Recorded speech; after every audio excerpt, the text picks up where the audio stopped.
Alright.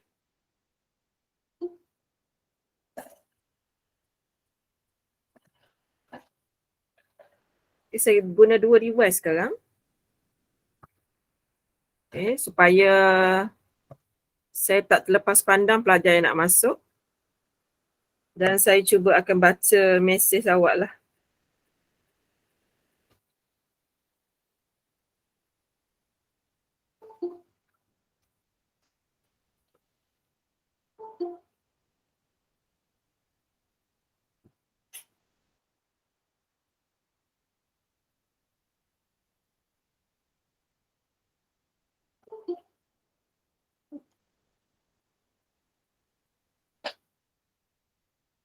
Okey, kita guna soalan lain ya.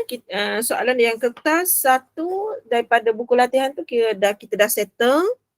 Kecuali nombor 6 dengan nombor satu lagi tu 7 tak silap saya tak buat lagi. Kalau saya buat video, saya akan combine dua soalan tu. So kita ambil soalan tambahan daripada ni rasanya koleksi soalan past year. Kan? Cuma saya tak ingat tahu mana. Kita buat dulu yang ini. Okey, kita nak ajar pelajar cara berfikir supaya pelajar tidak stres memahami kita panggil rumus. Okey, Madam mula Kalau katakan suara tak kedengaran boleh hantar mesej ke apa ke supaya Madam boleh alert.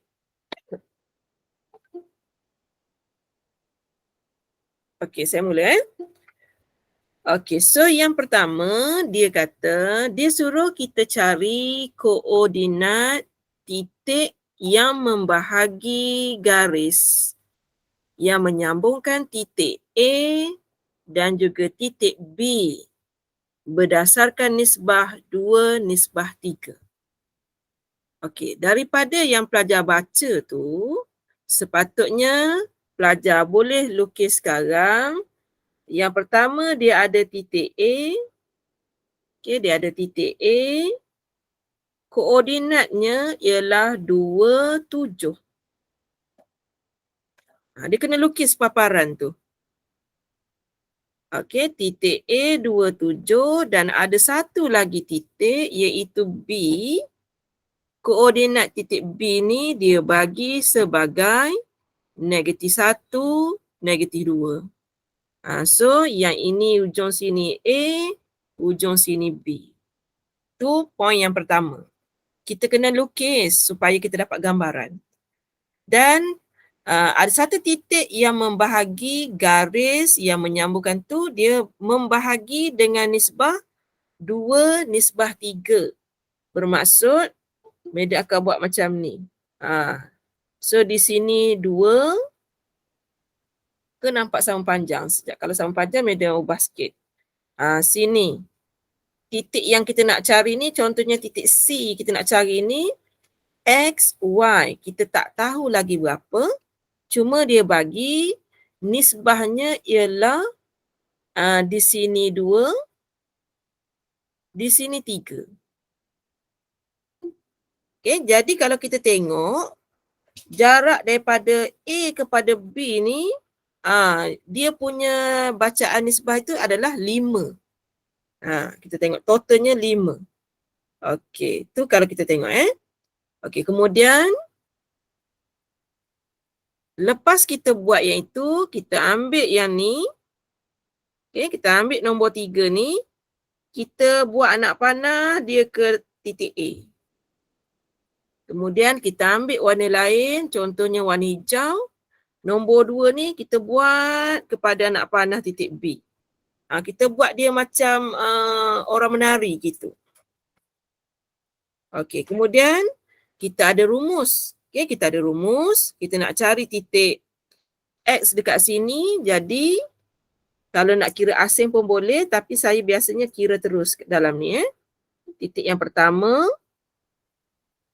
Mula-mula 3 dulu. 3 saya darab dulu dengan X. So, dia jadi 3 darab 2.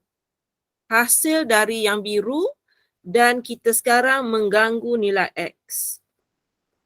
Kemudian ada satu lagi tambah dengan kita ada 2, kita sekarang mengganggu nilai X. Kita darab begitu. Okay, lepas kita darab tu, kita akan dapat darab dengan -1 perkan dengan yang madam kata tadi, 2 tambah 3 tu 5. Itu adalah nilai X. Kita cross. Kemudian kita tengok nombor 3 pula, tadi kita ganggu nilai X. Yang ini kita buat pula terhadap Y. Okey, jadi kita akan dapat 3 darab pula dengan 7 tambah dengan 2 pula akan ganggu nilai -2 ni. Okey, tambah dengan 2 darab -2 per dengan 5. Okey, so dari situ kita dah boleh tengok dah apakah titik kita. Berapa titik kita kat situ? Mana saya kira tadi? So kita dapat yang itu 6 tolak 2, 4. So kita dapat 4/5. So koordinat yang kita nak cari, madam buat tadi huruf C. Sebab kita nak buat A, B, C tengah kita buat. So madam dapat kat situ 4/5. Kemudian yang hijau ni kita tekan kalkulator. Sekejap saya ambil kalkulator sekejap. Sorry lupa nak ambil. Okey, kita dah ada kalkulator.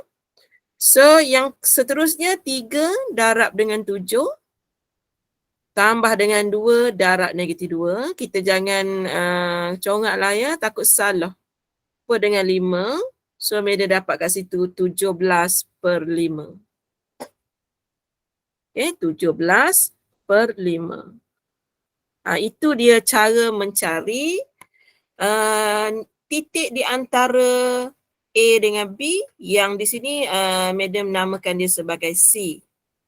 Siapa yang tak boleh faham rumus, awak faham je kedudukannya macam mana tadi nombor 3 ni kita buat 2 kali. Yang pertama dengan X, yang kedua dengan Y.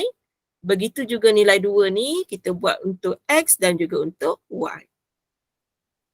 Dan kita bahagikan yang bawah tu memang M tambah N. Jadi 5 tu. Itulah cara kita menjawab soalan AdMath. Kita kena lukis. Baru kita nampak betapa pentingnya formula yang dia bagi. Kalau ikutkan zaman dulu, saya pun tak faham apa sebenarnya formula tu sehingga saya tak tahu nak guna. Bila saya dah jadi cikgu, saya nasihat pelajar pula lah supaya dia kena buat gambar rajah untuk menceritakan masalah kepada soalan. Okey, madam buka kepada soalan dulu untuk A. Untuk A dulu tadi kita buat, sekejap lagi kita nak buat B.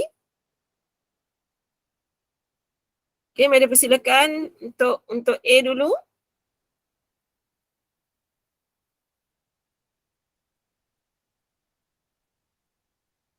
Beres, boleh madam buat yang B pula?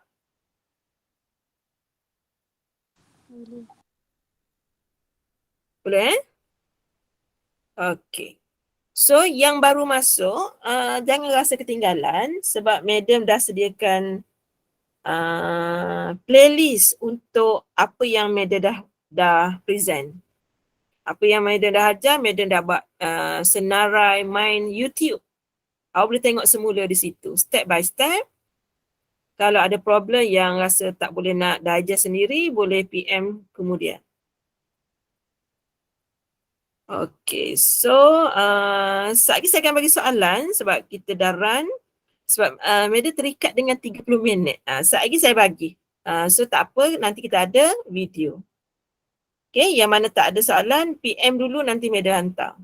Okay, madam nak jawab soalan B. Koordinat titik-titik A dan B masing-masing 60 dan 09. Kita ambil peluang untuk lukis sekejap.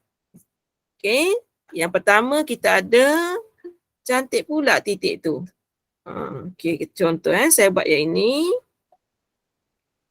Kemudian saya buat dia tegak. 90 darjah. Macam tu. Tak apa, tak belajar lagi kat sekolah, tak apa. Kita belajar sama-sama di sini. Nanti kita rasa matematik admat mudah lah. Okey, yang pertama titik A 60. So, madam kata agaknya 6 dekat sini lah kot. 60. Jadi ini adalah titik A. Selesai titik A. Dan titik B 09. Sini kot. 9. Jadi ini adalah titik B. Itu ayat yang pertama kita wakaf di sini. Koordinat titik-titik A dan B masing-masing ialah 60 dan 09. Wakaf. Kita lukis dulu. Garis pembahagi dua sama. Dia mention dekat soalan dia membahagi. Tadi tak sama 2, 3. Yang kali ni sama. Serenjang. Okey, serenjang. Bagi AB bertemu pada paksi-paksi pada titik P dan Q. Maksudnya, madam akan ambil satu pembaris, madam nak sambung dua titik ni dulu. Okey, madam sambung dua titik ni dulu. Lepas tu, dia kata membahagi dua sama. Kalaulah paksi X itu 6, bahagi 2, kita akan dapat 3. Kalaulah paksi Y itu 9, bahagi 2, mesti dapat 4.5 ataupun 9.9/2. Ikutlah pelajar nak buat macam mana. Sebenarnya, madam membahagikan. So, kat sini 4.5 sebab separuh dari 9 dan separuh daripada 6. Bila madam unjurkan, okay, kita unjurkan, di sini adalah titik tengah dia. Titik tengah di antara B dengan A pada koordinat 3, 4.5. Situ beres ke tak? Boleh faham tak situ? Walaupun madam tak masukkan dalam rumus, tapi graf kita cantik, kita boleh. Okey, kalau nak show mencari titik pun boleh, tak ada masalah. Katakan nak cari midpoint, madam labelkan sebagai M. M, yang pertama kita nak tengok nilai X. Nilai X kita mula-mula 6. Okay. Sebab titik di sini 60, titik satu lagi 09. Jadi nilai X dia adalah 6 tambah 0 bahagi 2, koma. Nilai Y pula 0 tambah 9 bahagi 2. Dan awak akan dapat nilai yang sama iaitu 3, 4.5. Cuma tadi, madam tunjuk kalau kita lukis dengan tepat, kita sebenarnya dah dapat jawapan.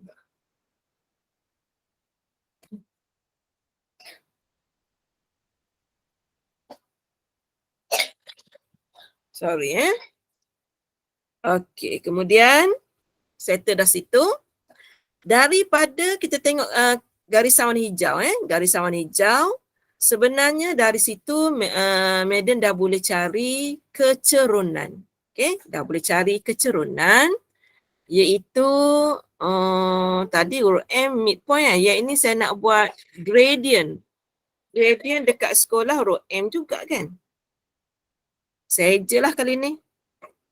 Okey, saya je. Okey, saya je sekejap Kecerunan. Tangan saya licin saya bawa lepas makan nasi. Sama dengan Y2 tolak Y1 per dengan X2 tolak X1. Okey, so katakan pelajar memilih yang warna biru ni 2, yang warna kuning ni 1. Jadi bila pelajar masukkan dalam rumus, pelajar akan dapat 9 tolak 0 per dengan 0 tolak 6. Kita akan dapat 9 per negatif 6 bersamaan dengan negatif 3 per 2. Yang ini kita panggil the gradient of tangent. Okay, the gradient of tangent. Okay, sampai situ boleh tak? Boleh faham ke soalan tu? Okey, kemudian sekarang garis pembahagi dua sama serenjang AB bertemu paksi-paksinya pada P dan Q. Maka lepas ni Madam nak kena buat garisan serenjang yang melalui titik tengah ni. Madam buat graf tu warna merah. Okey, graf tu warna merah. Serenjang menunjukkan sudut di sini 90 darjah. Dan kalau masih ingat, gradient tangent darab gradient normal sama dengan negatif 1. Ada tak rumus ni awak pernah belajar? Ataupun dekat sekolah mungkin you guna yang inilah. M1 darab M2 sama dengan negatif 1. Tadi Madam dapat dah tadi gradient tangent. Jadi kalau awak nak dapat gradient yang kedua ni sama dengan negatif 1 per dengan negatif 3/2. Iaitu bersamaan dengan 2/3. Okey, tadi jadi kita tengok gradient yang ni, yang warna merah ni, gradient yang ini negatif 3/2. Ni anak panah merah. Anak panah warna hijau ni pula, gradientnya ialah 2/3. Jadi automatik sebenarnya Madam dah boleh cari. Sekejap ya, saya tengok soalan sekejap.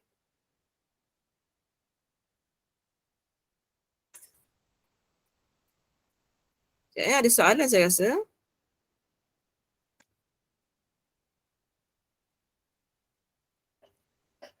Okey, garisan yang warna hijau, garisan asal. Okey. Kecerunannya adalah negatif 3/2. Tapi dalam soalan dia ada mention pembahagi dua sama serenjang. Bila serenjang dia mesti 90 darjah. Jadi sekarang ni sebenarnya cerita ni tentang garisan merah. Garisan hijau tu intro saja untuk kita tahu gradient yang hijau. Biasanya yang hijau tu kalau tak tangent pun you boleh panggil M1. Okay, you boleh, kalau you tak nak panggil M tangent, you panggil M1. Okay, M1. Yang warna merah kita cari M2. Sebab you belum belajar lagi application. Soalan ni tak ada application. Okay. Boleh sampai situ. Kemudian Madam sambung. Untuk kita membuat persamaan. Okay, untuk kita membuat persamaan. Kalau ikutkan kita dah ada titik. Titik kita tadi 3, 4.5. Titik yang dekat huruf M tadi. Yang kedua, kita dah ada gradient 2, M2. Kita dah kira tadi dapat 2/3. Okay. So, bila kita ada dua benda ni, kita dah boleh cari persamaan iaitu Y tolak dengan Y1 sama dengan M X tolak X1. Dan kita mencari garisan warna merah, kita kena guna gradient yang warna merah. Kalau kita cari persamaan yang warna hijau, kita kena guna gradient yang warna hijau. Tapi sekarang ceritanya tentang warna merah. Okey, jadi sekarang Madam nak masukkan Y tolak 4.5 sama dengan 2/3 X tolak 3. Okey, so Madam kembang ni. Okey, Madam kembang ni dia jadi Y tolak 4.5 sama dengan 2x/3 tolak 2. Sebab bila 2/3 darabnya 3 belakang tinggal 2. So, Y sama dengan 2X per 3. Dia akan jadi tambah negatif 2 tambah 4.5, kita akan dapat 2.5. Dan dia telah berjaya membentuk Y sama dengan MX tambah dengan C, di mana C kita ialah 2.5 dan dia memberikan titik di sini. Titik warna biru itu adalah 2.5. Titik dekat sini dah tahu 0, 0. Sekarang Madam nak cari titik yang berwarna hitam pula. Titik yang berwarna hitam berlaku apabila Y sama dengan 0. Jadi di sini Madam mula ganti Y ini dengan 0.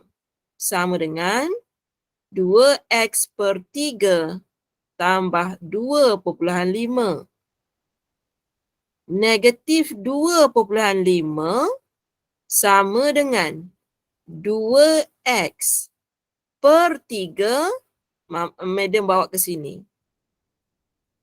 Akhirnya X sama dengan 2.5, 7.5. Negatif 7.5 per dengan 2. Kalau tak salah lah. 7.5 bahagi 2. So, saya akan dapat 15 per 4. Negatif 15 per 4.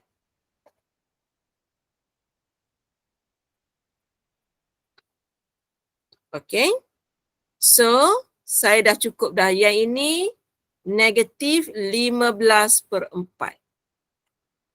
Jadi sekarang saya dah ada ketiga-tiga titik. Saya besarkan titik ni. Saya besarkan.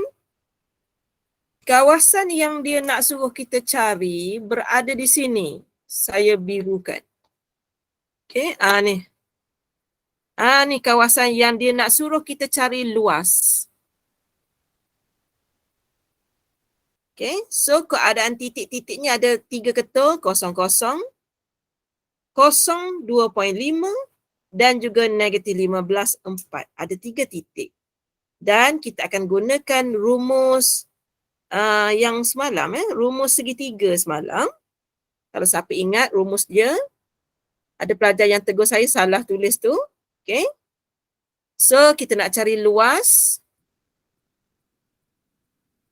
sama dengan formula dia. Formula diberi 1/2, dia buat simbol absolute, simbol mutlak. Titik yang pertama 0, 0.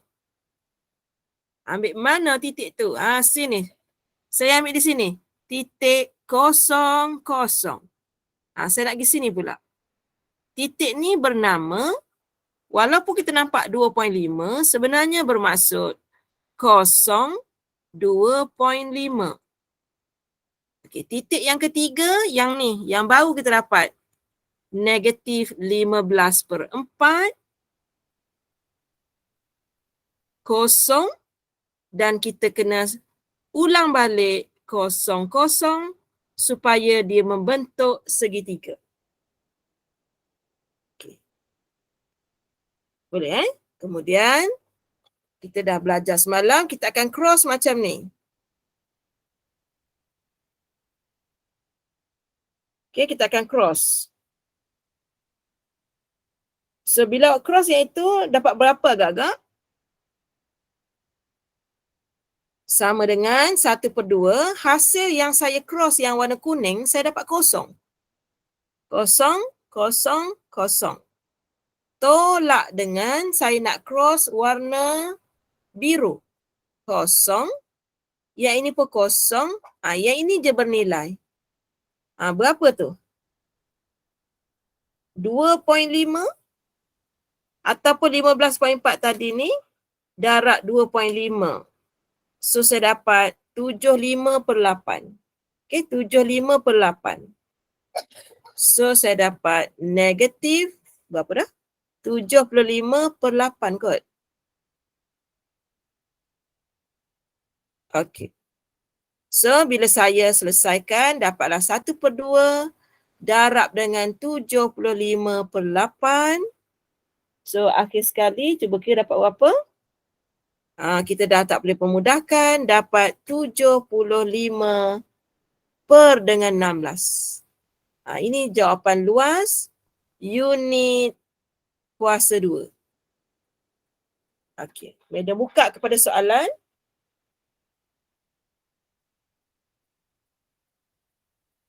Sekejap saya tak nampak.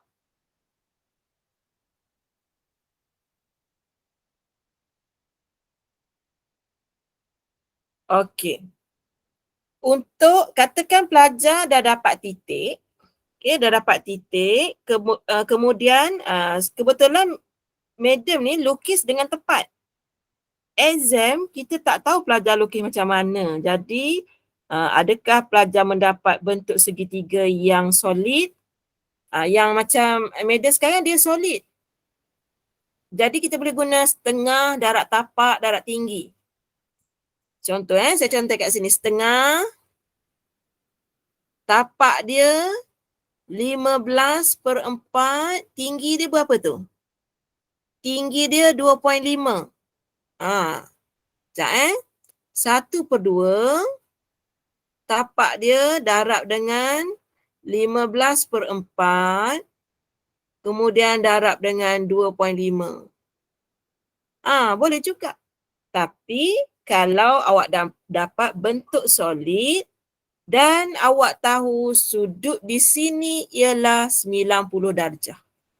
Masalah kita, masa kita jawab exam, adakah kita berjaya melukis macam madam lukis ni?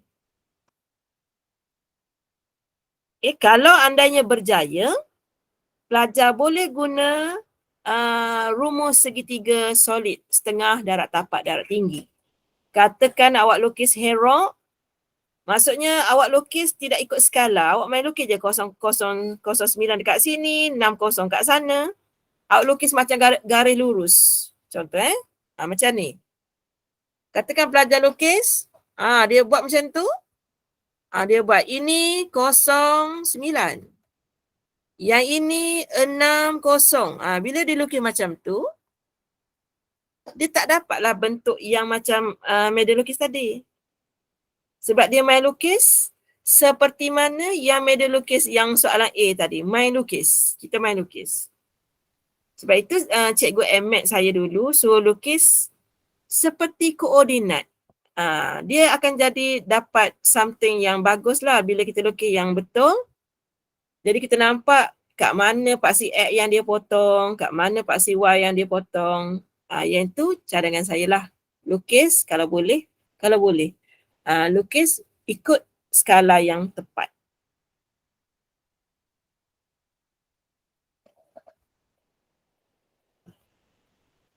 Sekejap saya tak perasan sekejap. Saya baca sekali lagi mesej sebab saya guna dua device ni.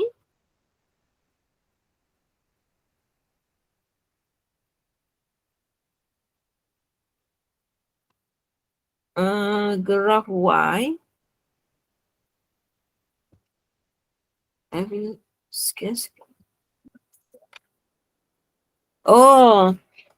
Kalau saya memang terbiasa lukis penuh lah. Saya lukis XY tu dulu. Sebab kebetulan soalan ni cantik. Saya tengok 60 dengan 09. Saya memang akan nampak benda tu pada paksi sebenarnya. Sebab itu saya lukis XY tu dulu. Kalau pelajar katakan dia tak nampak, dia memang akan lukis garisan macam ni. Jadi dia tak bolehlah guna rumus segitiga solid. Dia kena guna rumus segitiga herok macam ni. Ni segitiga herok lah. Yang ni selamat lah. You lukis tepat ke, you lukis tak tepat ke, selamat. Untuk guna rumus segitiga solid, you mesti tepat sebagaimana yang madam tunjuk tadi. Macam ni. Dia nampak bentuk yang cantik.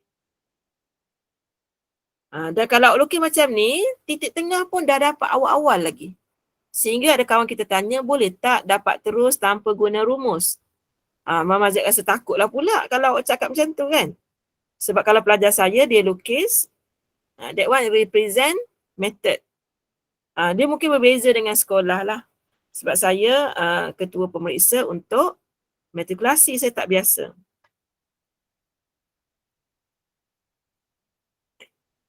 Okey, boleh tak yang ni?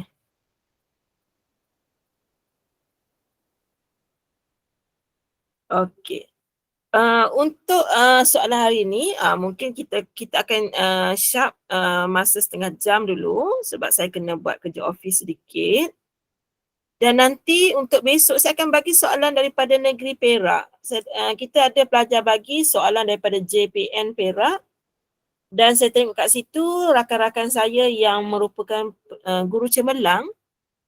Dan kalau saya pergi memeriksa kertas, esok tak ada kelas. Kalau saya pergi periksa kertas, Cikgu Rohaya tu sebaris dengan saya duduk dekat ketua pemeriksa. Dan dia juga membuat soalan awak untuk soalan JPN Perak tu. Maksudnya kita boleh buatlah sebab dia bagi sekali dengan skema jawapan. Okay, at least bila awak baca skema tu, awak akan tanya saya macam mana dapat. Jadi sebab skema tu ada sekali lah. Dia ada paper 1, paper 2 dan answer scheme. Cuma saya nak announce besok saya tak ada. Saya tak buat besok sebab besok saya ada ujian dengan pelajar matrikulasi Kelantan. Tak boleh lah sebab masa tu bertembung. Pukul 8.30 hingga pukul 9 juga. So besok kita rehat sehari. Jadi pelajar cuba tengok dahulu soalan daripada negeri Perak. So saya hantar lagi sekali nombor telefon saya. Okay, saya hantar lagi sekali. Lepas ni pelajar PM saya laju-laju untuk saya hantar soalan itu kepada pelajar. Okay, sebab saya ada due date, saya nak kena hantar 15 hari bulan 10. Dan kerja tu sangat banyak, so saya kena buat awal. Saya buat waktu malam biasanya kerja office. Waktu siang saya buat klinik pelajar saya supaya pelajar saya boleh skor A. Proses saya buat klinik dengan pelajar saya dengan sahaja you all ni sama kaedahnya. Cuma you all kena rajin tanya. You all tak boleh diam. Kalau you diam, saya ngajar je, saya anggap pelajar faham. Sepatutnya dia kena ada tanya. Terus interrupt saya, madam kenapa madam buat garisan merah? Kenapa tak teruskan dengan hijau? Jadi saya akan terang tentang maksud serenjang. Lepas tu pelajar akan tanya lagi, kenapa madam guna rumus titik tengah? Saya akan kata kerana dia memberitahu, membahagi, dia guna perkataan pembahagi dua sama. Sebab tu saya cari titik tengah. Dan pelajar tanya, kalau titik tengah tu tak payah masuk dalam rumus ke? So saya masukkan dalam rumus tapi sebenarnya saya dah tahu jawapan berdasarkan graf. Macam tu. Boleh So siapa yang masuk tiba-tiba nampak saya ajar tinggi, sebenarnya ini hari yang keberapa saya tak ingat dah, tapi sebenarnya kita dah habis satu set soalan. Yang mana yang tertinggal, saya akan bagi set soalan itu beserta video hari ini dalam playlist. Pelajar boleh tengok semula. Okey, itu saja daripada Medal Z. Jumpa semula hari Rabu. Okey, jangan mengalah lah. Teruskan. Kalau hari ni awak rasa susah, tak ada dah orang nak mengajar awak setiap hari 30 minit ni. Awak try cari cikgu awak nak tak? Kita buat ni sebab saya nak suruh ramai sikit pelajar matrikulasi ni. Dah tak ramai dah. Okay, sebab pelajar tak berapa suka MMAT. Okey, boleh Sekian saja. Assalamualaikum dan selamat malam.